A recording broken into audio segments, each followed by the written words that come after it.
Yung size daw? Ay, mayroon po sa kaldero. Ay, meron po doon?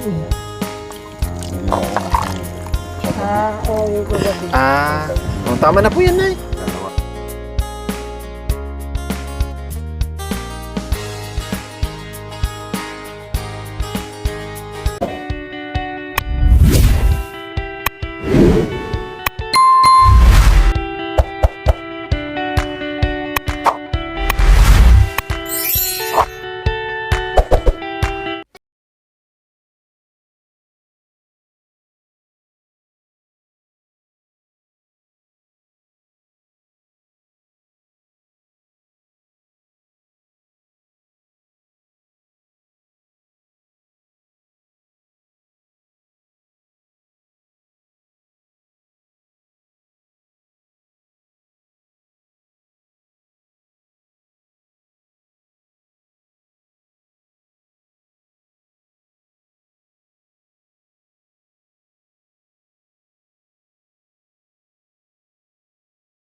So ayan, dumating na si Tatay Okra kumuha ng aming magandang porcelain na Saging. Bunga ng saging. dahon ng saging. Yes, dito po tayo, Tay. Dito po tayo para malamig. Dito po tayo. Binyag ng asawa ko. Yan, dito po tayo kakain. Diyan po tayo kakain, Tay, para Oo. masarap yung kain natin dito. Maluwang para sabay-sabay tayo. Yan. Yung ginawa ng pang mga kabayan, bonfire Sabi na bulog. kagabi. May mga sobra pa kasi ang lalaki ng namin, kahoy. Dito po tayo. Oh.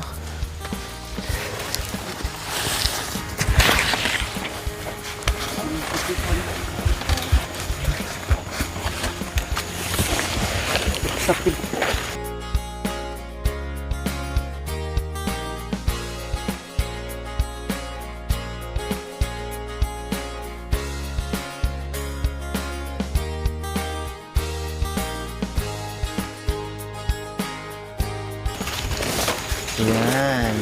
Oo. Oh. Yan, mahaba. Kundi sabay-sabay tayo. Ganun. Diba?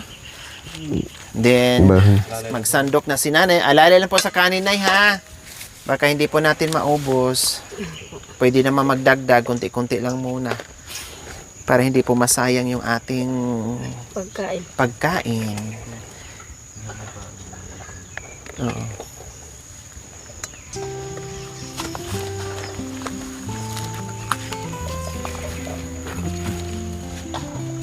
Masarap kumain dito, mga kabayan.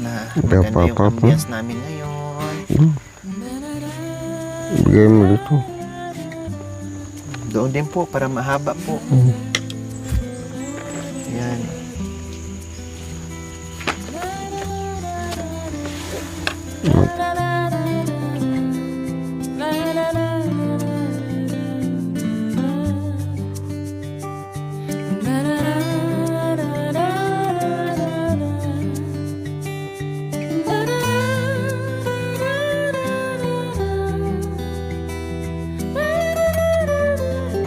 So ayan po, mga kabayan, ang pinitas namin sa itaas kanina. Ngayon luto na. At may kasama pang inihaw na bangos na lalong nagpapasarap sa aming fresh na gulay. Yes po, mga kabayan.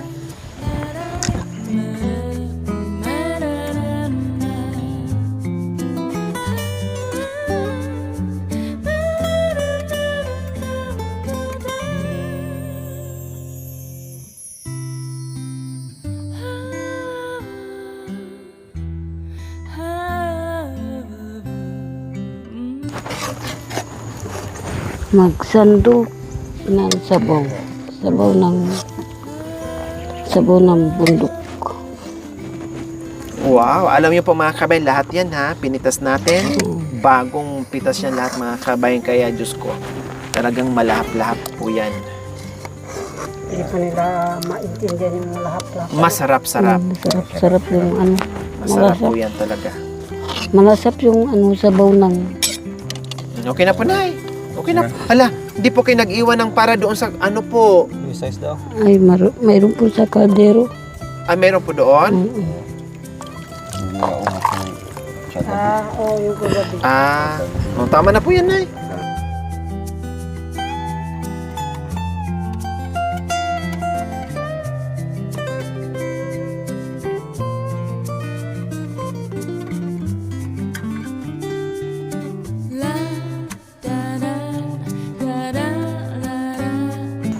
So, siyempre po mga kabayan, dahil nandito tayo sa kabundukan, hindi rin po nawawala ang ating dessert. Pagkatapos kumain, kailangan meron tayong masarap na prutas. Wow!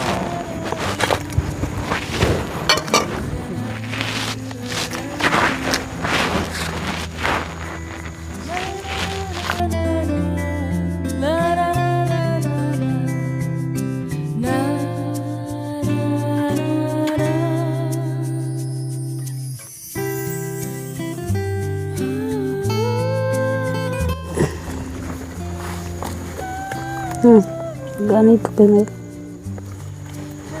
Sige na lang. Ako hindi ko pa narinig yung ano.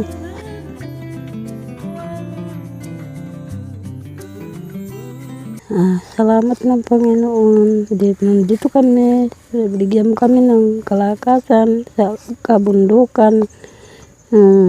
Kabilianan namin yung ano na pagkain. Amen! Amen. Okay, sige, kain na tayo. Dali na. Dito tayo. Atat na. Atat. Atat. Ito ang gulay. Mga lalaki dito. Mga lalaki dito na. Yung mga babae dito na. Atat, kain po. Ang kumain ng papaya, siya ang kumuha ng buto. Mag-alis ng buto. Hindi, iaalis ang buto. Kain po tayo. Kain. Kain na. Kumain tayo na. Mangan. Kain tayo mga kababayan. Kumain tayo ng manya. Masarap yung pagkain yung sabaw ng kapaya. Tinola ng manok. Bangos. Ibang. Ito yan. Ang sarap ng gulay. Ang sarap ng gulay.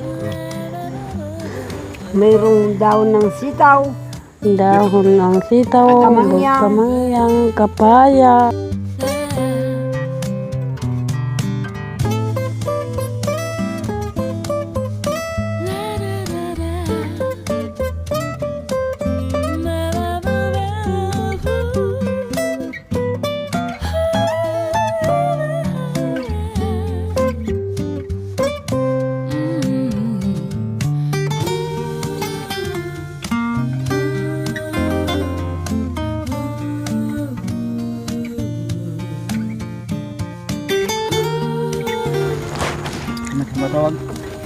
Ito matawag. Ate nga. Mga kanata. Pinatay. Nakakabubak. Gusto kayo? Hindi, nagsisimba sa Dunyatik.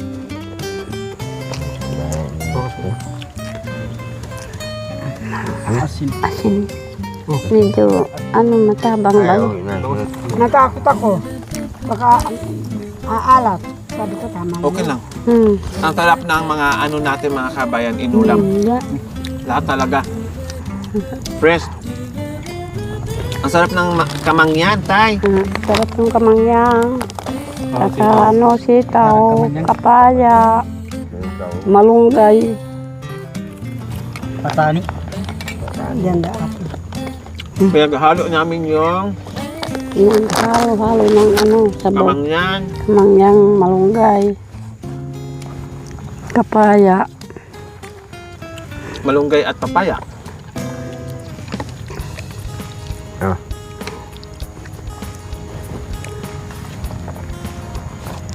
Ako more on ano? More on papaya.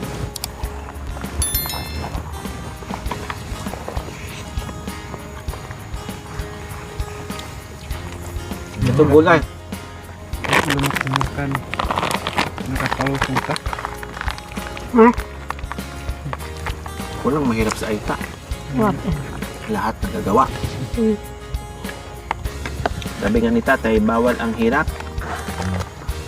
Walang hirap-hirap. Basta bira. Kahit nga pagkanta tayo, no? Bira nga tayo, no? Hmm.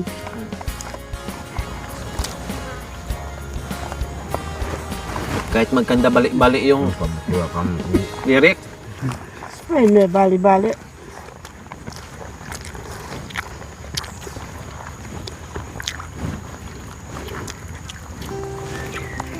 Lagyan ko ng sabaw yung kain.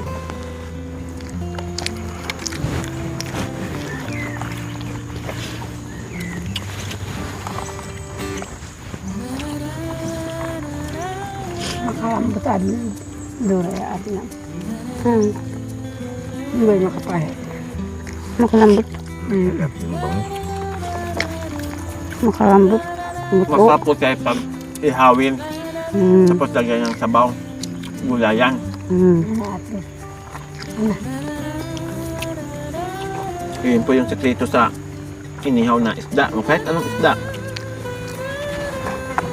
Pero the best talaga kapag bangus. Ano nasi? Puro lang ako ano. Hindi. Ano? Sama mo na mami din.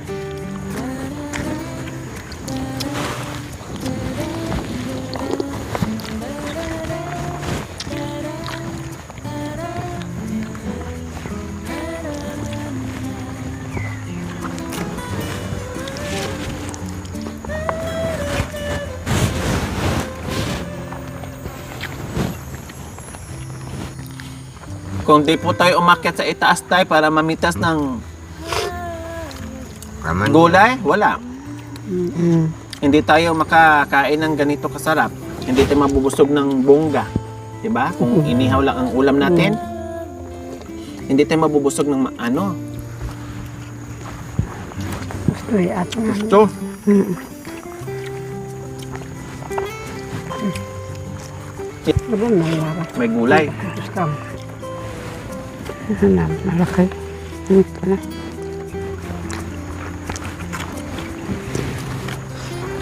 Hmm.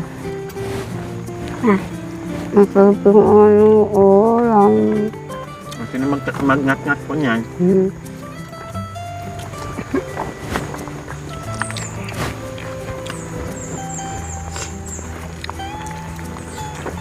Kaya sili, tsaka yan.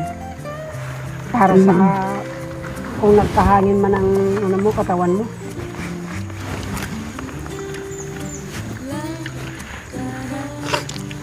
Hindi raw pwede na hindi mo lalagyan ng daw ng sili. Hmm. Tsaka yan. Kaya pinukpok ta.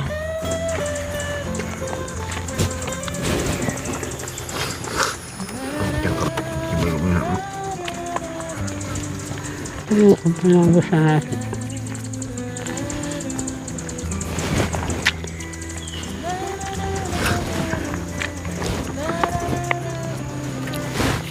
Ayun Kain tayo bayo na. sa atin.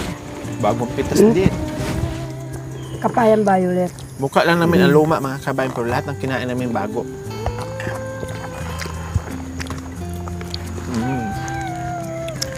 Ikaw yan ang titi. Ito. Hindi, parang ginggo na. Ginggo.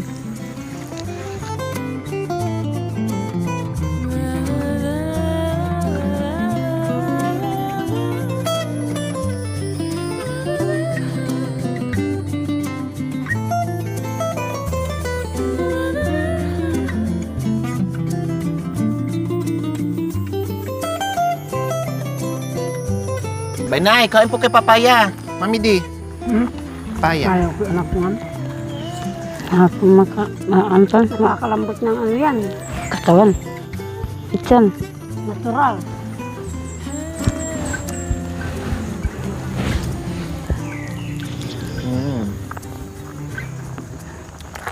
Kung sila lang, ako.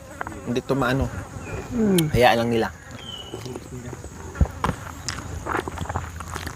Ang tinahati. Ang kanyang sabaw. Ayos. So, ayan po mga kabayan. Kakain na naman ang ating cameraman. Oh, meron pa ba? Marami pa. Marami pang natira. Yan. Kahit hindi yan kasabay mga kabayan, isa sa kanila. Hindi pwedeng walang matira. Meron at meron. Ay, sige. Nga ito. Ayan, mainit na kasi ang kainan dyan mga kabayan, kaya kumuha, sumandok na siya dyan. Oh, then dito, ayan. Oh. Itabi na yung kanin, Mami Di. Ang tipid nyo sa ulam. Hindi nyo man lang maubos-ubos yung ulam na. Matipid. Sa bagay, ang laki kasi ng ano, bangos. Pero kahit na. Kasi baka mamaya, masira lang din. Hindi naman masira yung ano, yung Sila ni Kuya Benedict, dapat ibigay po yan doong ulam mamaya, Nay. Ha? mamaya. Pati yun naman. nandoon na bangus. Oh. Dito lang mamaya. Pupunta sila dito? So ayan, nagligpit na po sila mga kabayan. Dahil Pati ate, isa may pa sobra. tulang eh. Napakatipid nila sa ulam. Matipid po ha ulam. Super tipid nila sa ulam mga Para kabayan. hindi masayang. Ako nakakain, no? Tanggal na naman yung umad ko mga kabayan kasi wala. Talagang maano ka sa ano. May baon nga ako dyan na ano. Ulam. Kaya lang, wala. Sayang Kunti na naman. naman din. Kunti na naman din kanin ang ano ko. Ang kinain ko mga kabayan. Puro lang ako papak gulay. So nagliligpit ngayon si Mami D at saka si Nanay Bibi po mga kabayan. Dalawang bibi. Ito lang yung bibi na medyo bulok na na bulok-bulok na kasi ano na eh. Matanda na eh. Pero malakas pa rin. Nakakarating pa rin kung saan-saan. Malakas. Kahit bulok ko, malakas pa sa Oo, bembang. kahit, di ba? Pumirit pa si Mami D, kahit bulok daw, pero malakas pa silang dalawa sa bingbangan. Ang problema, wala nang kabingbangan.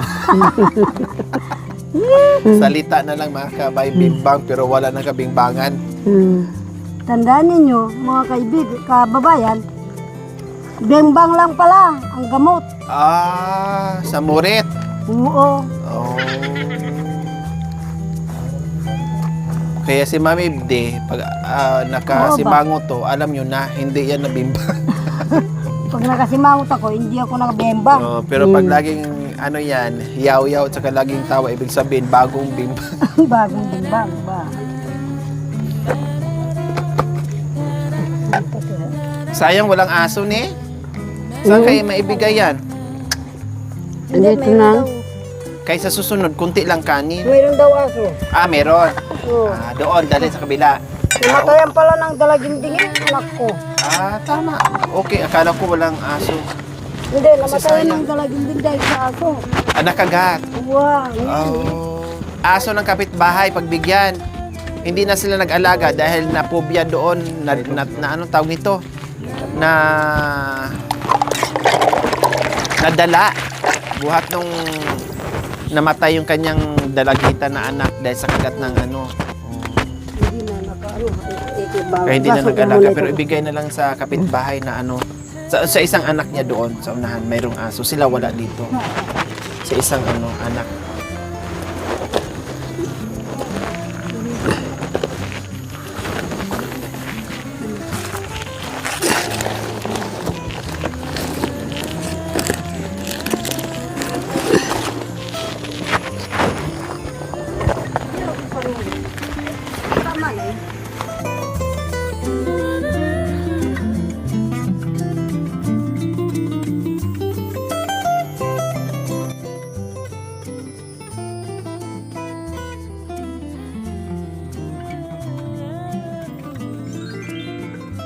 Thank you for watching.